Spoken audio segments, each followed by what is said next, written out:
All right, friends, it's Timon, and I'm back with another video. And you could say this is another one of these like educational videos. Okay, so just before I start, I want to say you have uh, you have Google Maps on your phone, right? And sometimes you punch in a destination that you want to go to. And do you take the longest route to get there, or do you take the shortest route to get to your destination? Most people that I know would take the shortest route, right? Okay. The more sophisticated and shortest route to get there. But there are some people in the world, they take the longest route to get there, and it takes them forever. All right. So I'm going to talk about eccentric exercise again and what makes it superior to concentric. It is superior in every way. So, eccentric exercises generally lead to faster strength and muscle gains compared to eccentric exercises generally lead to faster strength and muscle gains compared to concentric exercises. This is because eccentric contractions generate more force and promote greater muscle hypertrophy. They generate more force. They produce more muscle. And it's faster. All right. Potentially due to higher mechanical loading. We lift heavier than concentric lifters.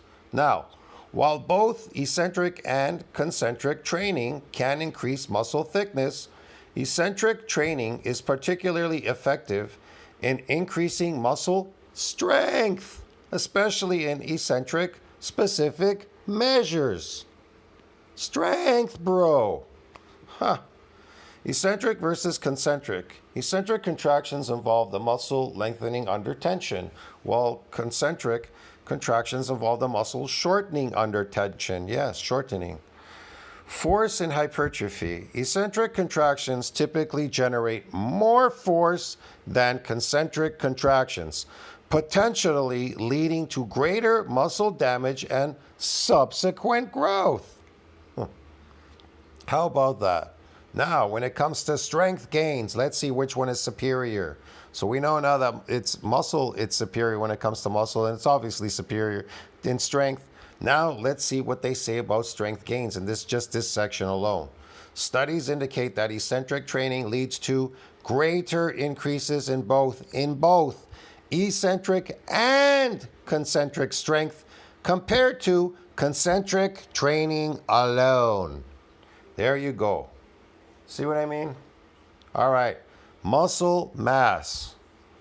Research shows that eccentric training can promote greater muscle hypertrophy, muscle growth than concentric training will ever do. So, what is the shortest route to get fucking super massively strong and fucking massive and fucking strong? Eccentric exercise. It's the shortest route. It'll take you a few weeks to a couple of months. What would take somebody fucking years or fucking decades to get there. You understand me? That is not something to be proud of. How the hell can somebody be proud of saying, hey man, it took me 50 years to get to this lift, and even the amount of muscle I have, which is probably subpar because eccentric exercise is subpar when it comes to building any kind of muscle. So you don't even have that kind of strength. You don't have any muscular strength, and then you just have concentric strength lifting. So it's not a superior modality to take the longest route to fucking get there. It is more intelligent to take the shortest route to get there. See what I mean? So it is nothing to boast about to say, hey man, I took a million years to get to do this, and I took the hardest, longest route to get there. See what I'm trying to explain to you? That is just crazy. So, anyways, I'm going to load and recovery now. Load and recovery. Eccentric exercises can be performed with heavier loads compared to concentric exercises, further enhancing strength gains and hypertrophy. However, they may also require longer recovery times due to the increased muscle damage. So it's superior in every way, but oh, get it, man? Like it's the shortest route to get there. It's superior. It's the shortest route. If you want to be a fucking beast, you want to do eccentric exercises. If you want to be that guy that is like, I don't know, 100 years from now saying, hey, I finally got there. I'm super strong and I'm super this and I'm super that. But you took the longest route to get there. That's not something to boast about, man. Get it? That's not something to be proud about. Me, I already got there back in the 90s and I did it in a very short time. I did it in less than a year. I got there in less than a year, very fast. Very quickly. You know how I did it? Eccentric exercise.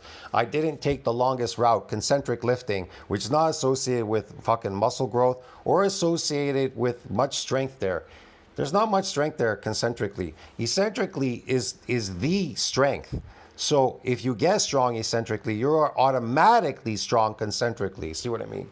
But people that live concentrically, they are not strong eccentrically. See what I'm trying to explain to you? Yeah. They'll have to practice at it. They gotta have to practice at it. It's kind of obvious. Anyways, I'll see you in the next one, friends. Don't you think about that? Like, subscribe, support the channel.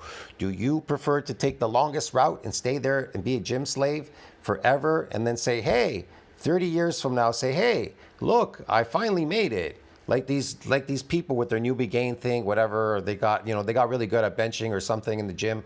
There's all kinds of people. There's all kinds of channels that are out there like that. Do you want to be like those people? Like, you know what I mean? Or do you want to be the person that took the shortest route and the more intelligent route to get there? You know what I mean? It doesn't make sense to take the longest route. It's crazy. It's not something to be proud of. I wouldn't be proud of it. No way.